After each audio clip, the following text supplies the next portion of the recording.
آقا فرماتے ہیں میں نے ایک قوم کو دیکھا جو چٹیل میدان میں لٹائے گئے تھے، ان کے سرہانے فرشتے کھڑے تھے، ان کے ہاتھوں میں بڑے بڑے پتھر تھے، وہ فرشتے ان کے سر پر پتھر مارتے تھے، پتھر کا لگنا تھا، ان کے سر پھٹتے تھے، ہاتھ پیر پٹکتے وہ تڑپتے تھے، ان کے جسم سے روح نکل جاتی تھی، ان کا سر پھٹ جاتا تھا، پتھر ایک طرف لڑک کر چلا جاتا تھا، فرشتے دوبارہ پتھر کو اٹھا کر لاتے تھے، ان کے سر کو پہلے کی طرح بنایا جاتا تھا، پھر دوبارہ سر پہ پتھر مارا جاتا تھا، ایک ایک آدمی اور ایک ایک عورت پر کئی کئی بار یہ عذاب دیا جاتا تھا۔ میرے رحمت للعالمین آقا دیکھے تو تڑپ اٹھے۔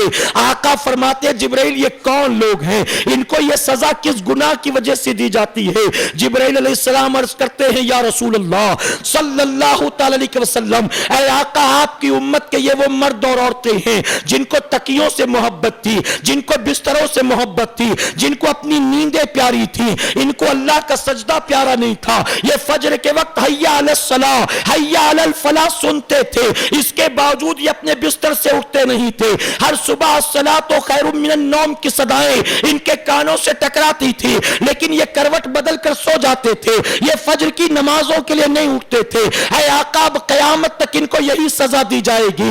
آپ سوچیں فجر کی نماز قضا کرنے والے کو جب یہ سزا ہوگی، جو پانچ پانچ وقت کی چھوڑے بیٹھا ہے اس کا انجام کیا ہوگا، جو ایک وقت کی نہیں پڑھتا اس کا حشر کیا ہوگا۔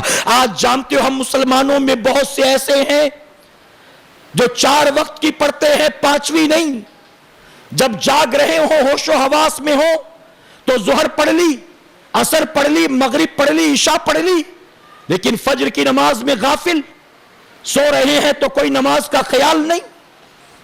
میرے پیارے آقا کے پردیوانوں، کبھی کبھی ہم جاتے ہیں اجتماعات کے سلسلے میں مختلف علاقوں میں، جن کے گھر ہم کو ٹھہرایا جاتا ہے، 1-2 دن کا قیام ہو، فجر کے وقت آپ دیکھیں جن کو یہ خواہش ہوتی ہے کہ علماء کے قدم پڑیں گے، کوئی مبلغ گھر آئے گا تو اللہ برکت نازل کرے گا، جہاں ہمیں لے جا کر ٹھہرایا جاتا ہے خصوصی طور پر دعوت کی جاتی ہے، اچھا سے اچھا کھلایا پلایا جاتا ہے، ایئر کنڈیشن والے کمرے میں نرم بستر پر سلایا جاتا ہے، فجر کے وقت جب ہم اٹھتے ہیں اللہ کا سجدہ کرنے کے لیے، پورا کا پورا گھر جو ہے غفلت کی نیند میں پڑا ہوا نظر آتا ہے، پورا کا پورا گھر، کوئی ایک بھی ایسا نہیں کہ جو فجر کی نماز میں اٹھے اور دیکھے کہ کئی مولانا تو نہیں سو گئے، بلکہ ہمیں پانی چاہیے تو دروازے پر دستک دینی پڑتی ہے کمرے سے نکل کر کہ میں نے فجر پڑھ لی تھوڑا پانی پلا دو، پانی نہیں ہے میرے کمرے میں، سوئے پڑے ہوتے ہیں۔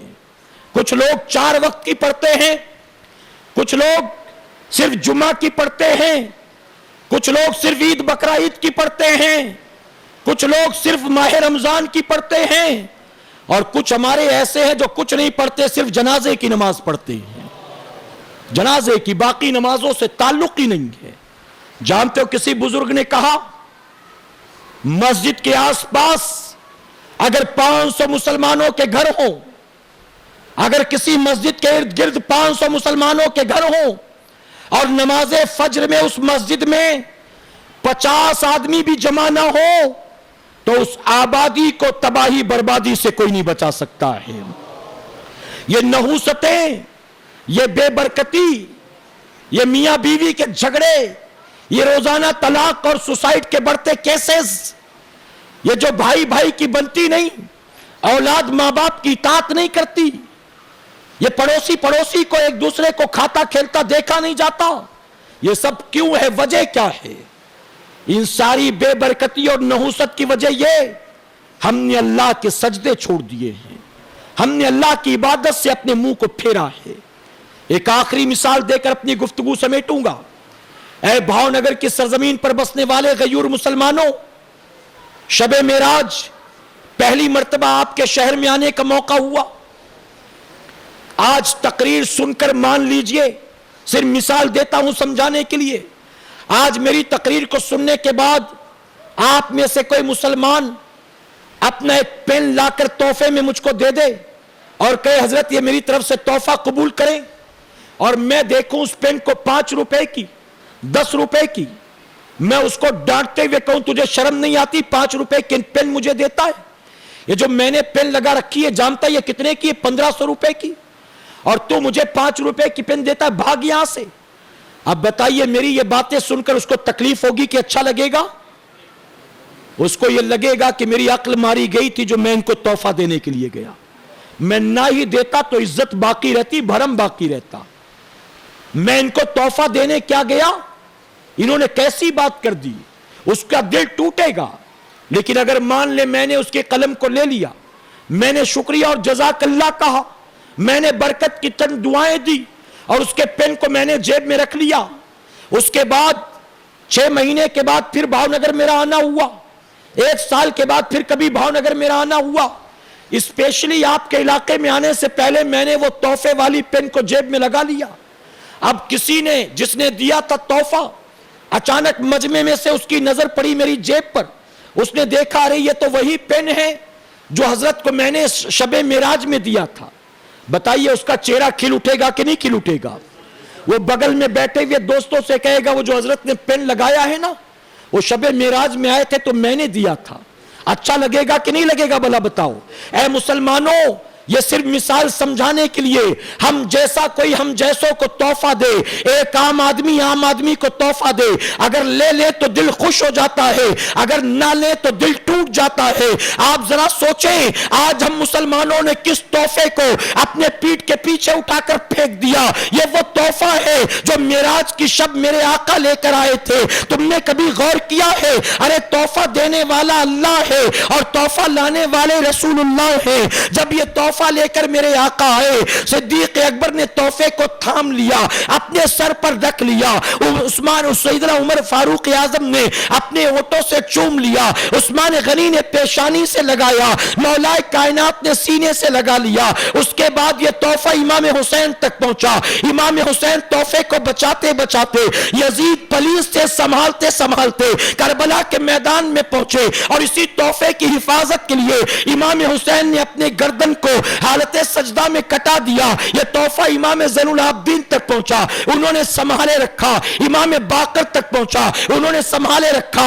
امام جعفر صادق تک پہنچا، انہوں نے سنبھالے رکھا۔ سیدنا غوث اعظم تک پہنچا، انہوں نے سنبھالے رکھا۔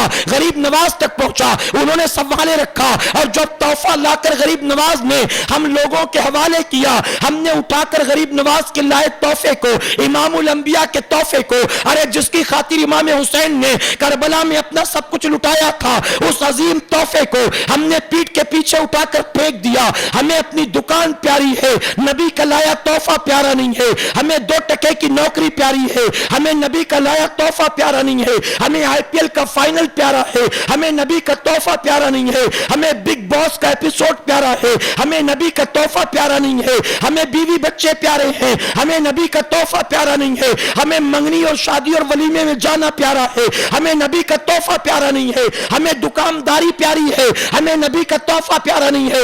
اے مسلمانوں، ہم نے نبی کے لائے تحفے کو اپنے پیٹھ کے پیچھے اٹھا کر پھینک دیا۔ ہم نے نہ فجر میں اس کی حفاظت کی، ہم نے نہ ظہر میں اس کی حفاظت کی، ہم نے نہ عصر مغرب و عشاء میں اس کی حفاظت کی۔ اب بتاؤ نبی کے لائے تحفے کو جسے بھیجنے والا خود اللہ ہے، اگر پیٹھ کے پیچھے پھینکو گے تم دنیا میں کبھی عزت حاصل کر سکو گے؟ کبھی برکت حاصل کر سکو گے؟ کبھی کامیاب ہو سکو گے؟ اسی لیے مسلمانوں، اس ملک میں 30 کروڑ سے زیادہ ہو کر بھی ذلیل و خوار ہو، رسوا ہو، ورنہ میرے غریب نواز آئے تھے تو نہ لاکھوں کی فوج تھی نہ کروڑوں کا مجمع تھا، اکیلے آئے تھے، اکیلے۔ ہم رسوا ہو کروڑوں ہو کر، وہ اکیلے ہو کر عزت دار۔ جانتے ہو کیوں؟